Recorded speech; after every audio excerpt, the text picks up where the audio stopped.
મિત્રો, આપ જોઈ રહ્યા છો એને ન્યૂઝ છું કવિતા પટેલ। હવે જોઈએ અગત્યના સમાચાર।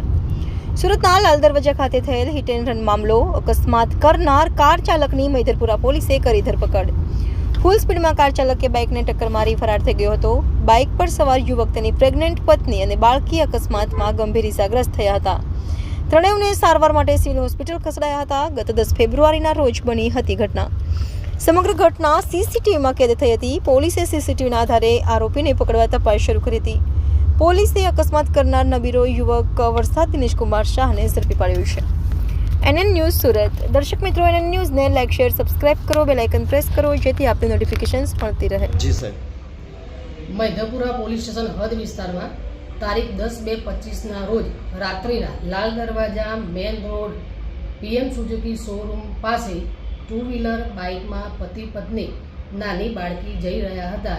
તે દરમિયાન પાછળથી 4 વ્હીલ ગાડી ટક્કર મારી ભાગી ગઈ, જેથી મૈધરપુરા પોલીસ સ્ટેશન ખાતે ગુનો દાખલ કરી વધુ તપાસ પીએસઆઈ ગરાસિયાનાઓએ હાથ ધરેલ, જેમાં 100 કરતાં વધુ લોકલ તથા કંટ્રોલ રૂમના સીસીટીવી ચેક કરતા ગાડી ટાટા હેરિયર જણાઈ આવતા તેના નંબર પ્લેટ આધારે આરોપી હર્ષાદ દિનેશભાઈ શાહ નાઓની ધરપકડ કરી વધુ તપાસ હાથ ધરેલ છે। આરોપી ક્યાંથી ક્યાં જતો હતો? આરોપી તેના ઘરે એલપી સવાણી રોડથી જિલ્લાની બ્રિજ થઈ રેલવે સ્ટેશન તરફ તેની બહેનને મૂકવા જઈ રહેલ હતો।